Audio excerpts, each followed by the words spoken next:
So, good afternoon, first of all. My name is Diogo Gomes. I'm working with Fred Colon, who is there. So if there's any doubts I cannot answer, Fred will be very happy to come here and answer them for me. And I'm working here in the project Smart Ground, a European project. And when I was thinking about this presentation, the first thing, of course, it's impact. And it's like, the first impact was on me, because it was this project that gave me the job, because I'm here working for this project. So one thing that I discovered is important to know how a European project is developed. And although I'm here presenting the project, I have to mention, of course, Freddy Colon and Stuart, among other partners that I'm going to present there, because they were the ones that got this baby from inception. I think it's 2014, if I'm right, Fred, let me know. Then you start developing the project. So here we are, and the project is now fully funded by Horizon 2020, and we're now working on it, and it's going to work for 2 more years. So it's interesting to see how this impact is going to last, hopefully much more, but it's a process that started way before I'm here. So it was important to mention. And to mention as well, so what is Smart Ground? Smart Ground is smart data collection and integration platform to enhance accessibility and availability of data information in the EU territory of secondary raw materials. I think an interesting game would be to get the acronym Smart Ground from there, because it's there, but it's an interesting game to have. Okay, so who works in Smart Ground? Of course, Cranfield is a partner, but other European partners are working on it. As I said, it's funded by Horizon 2020, but you have partners from Spain, from Finland, from Hungary, from Italy, and of course, from the UK.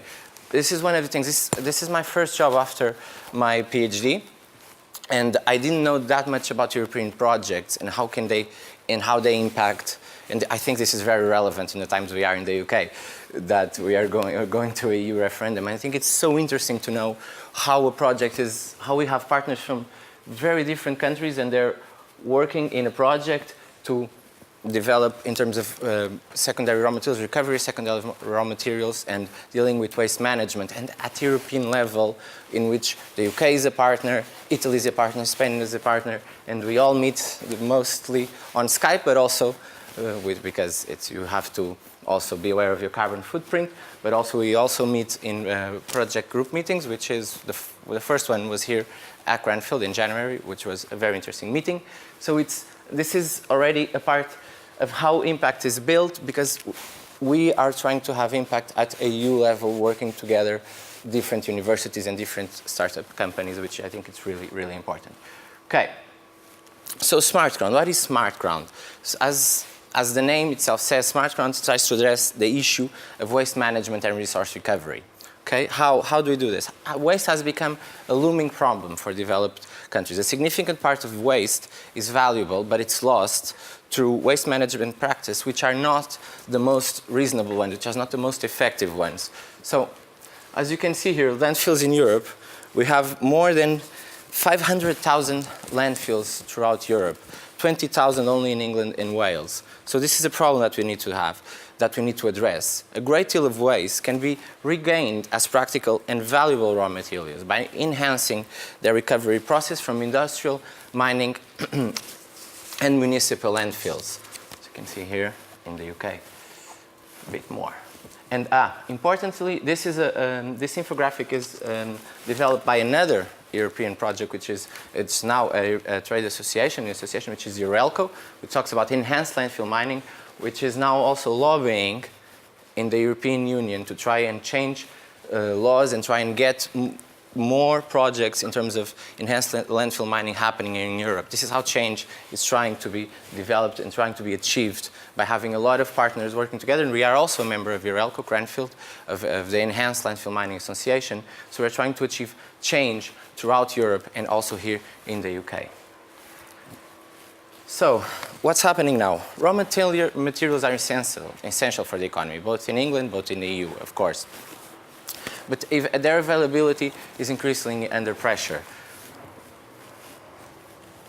As we can see, where the rare earth elements and the main world producers of critical raw materials shows us that England and the EU have to import most of its critical raw materials and rare earth elements. and from China above all. That puts us under pressure. I know the big crisis was in 2011 where prices were very high. Now prices are lower, but they will go higher again. So we are always under pressure because we don't have the resources ourselves and we have to import them, and that puts us in a peril situation. So landfill mining can help to overcome this dependence. How? It can because we can recover raw materials from landfills. Okay, there's that possibility. Furthermore, landfill mining can reduce the costs of remediation and allow for land recovery. As we all know in England, this is very important. If we can recover land to be used to building houses and to be used again, this becomes an another increasing benefit of landfill mining. But what's important to know is what happens now is so far the Commission has not did any calculations on the future costs of remediation of landfills, so there's still a lot to know. There's still a lot of change to happen, which is good. So, but what is a bit more landfill mining? I'm not going to talk about all of this graphic first because I might not even know how to explain all of the graphic, but thankfully Fred is there, so he could help me explain the rest of it. But what you can see from the scenarios that you have there is that enhanced landfill mining can give us secondary raw materials, critical raw materials, apart from fuel. Okay, so this is all what we can recover from landfills. But this is also a complex process, as you can very well see. So to recover secondary raw materials, we need to know a lot of things. So we need to know the waste characteristics, waste volume, localization, impacts on the surroundings. We need to know data about secondary raw materials market, best practices to recover raw materials, all of that. So there's a lot to know. At present, there's no inventory available of secondary raw materials and critical raw materials in EU landfills. Furthermore, best management practices are not known.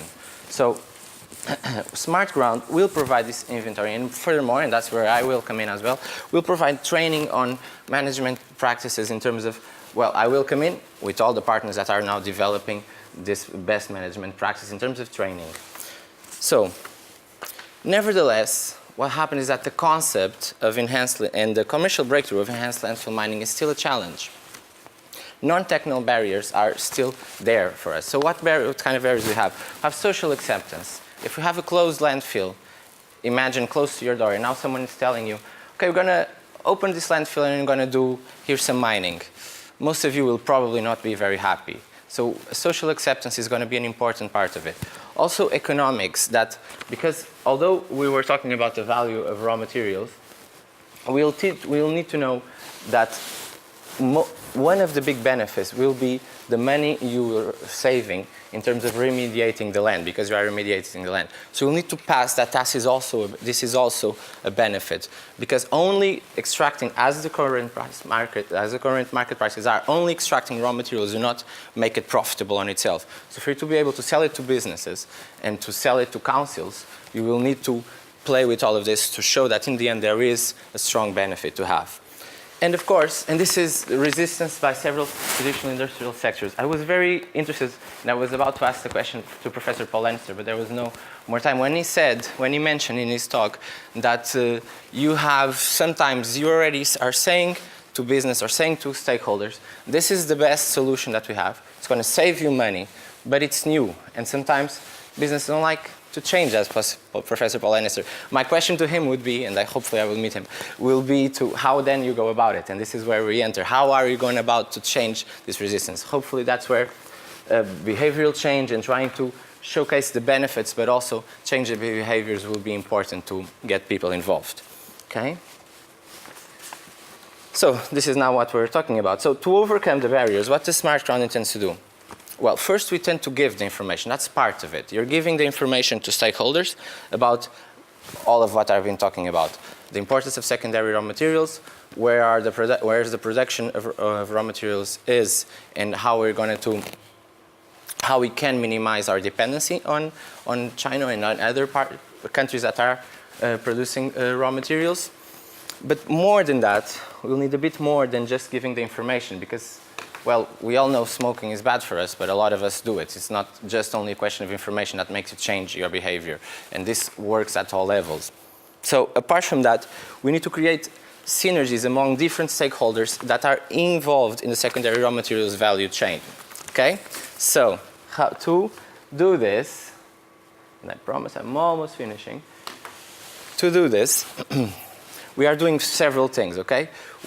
First, we are now developing a survey that integrates the views of different stakeholders, and this survey is going to be at European level. All partners from different countries are involved, and that's why I call this a two-way road, because we'll need to know what the stakeholders want, need, what the barriers that they see, that then we can act on it. As well as that, we're going to develop, of course, training materials that's going to be used at a later stage in different workshops, and hopefully even at the UK level, because we're already talking with different companies. We had a meeting just 3 weeks ago with a consultancy company, and we are now almost trying to develop here a workshop at Cranfield that will involve different partners and different stakeholders to tell us what are the barriers they foresee for landfill mining and how can working together to overcome it to make it happen.